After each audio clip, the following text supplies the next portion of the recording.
Welcome back to our narrative unit. In Lesson 1, we learned that narrative means story. You also thought about the types of narratives that you like to read. For example, stories with science and technology, or stories that scare you, or stories based on historical events. In our second lesson, you read Thank You, Ma'am by Langston Hughes. You looked at the kinds of things he did to make his writing interesting and thought about how you might use that in your own narrative stories. In Lessons 3 and 4, you worked on your writing stamina, or how long you were able to write. You kept track of how many words you were able to write in 15 minutes, and you reflected on how that writing process felt. Today, we will continue to develop your writing stamina by doing quick writes. The goal is to write for 4 to 5 minutes without stopping. You will do quick writes about many different narrative genres to see which types you enjoy writing in the most. We'll start with memoirs, which tell the story of a specific memory from a person's life. For example, Real Friends tells the narrative of Shannon Hale's experience with frenemies in middle school. It's a story about a specific memory from her life. The next genre you'll explore is historical fiction, which tells the story of a fictional or made-up character who experiences real events from history.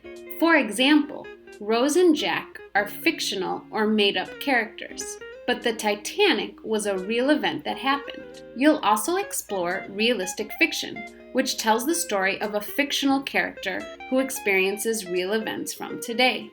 For example, the character of Star in The Hate You Give is fictional or made up, but the events in the story, like the Black Lives Matter movement, are based on real events from today.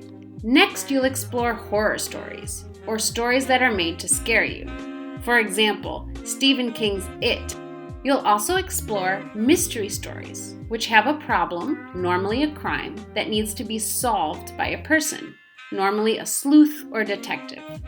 For example, in Sherlock Holmes is trying to figure out a crime. Finally, you'll explore science fiction. Science fiction asks the question, what if? It includes things that could happen if technology were advanced enough. Science fiction often includes aliens, zombies, robots, time travel, other planets, and more. For example, the book Divergent thinks about what would happen if we have technology advanced enough to divide people based on their strengths. As you're completing your quick writes today, think about what narrative genres do you enjoy writing in. This will help you in your next lesson as you choose the narrative for the story that you will write. If you're completing this assignment on your phone, remember to click the 3 dots in the top right-hand corner and go to Print Layout. If you're on the computer, fit the document to your screen. Make sure you read the learning goals and today's learning schedule. You're almost done with our video introduction. Before you get started, stop and think. Will you be typing your quick writes or handwriting your quick writes today? First, you'll start by doing a memoir quick write.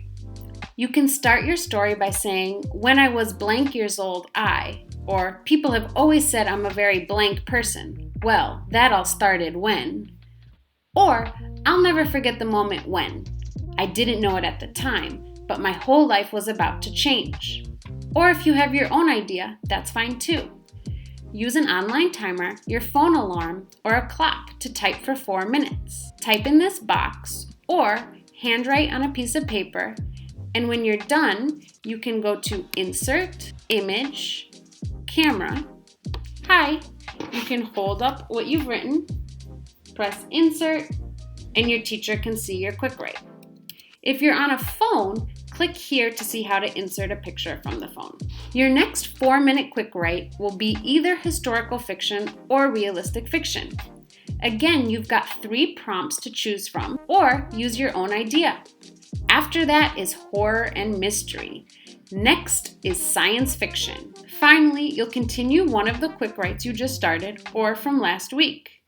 Don't forget to reflect on the different learning targets, rating yourself from 1 to 4, and always mark as done or turn in Google Classroom.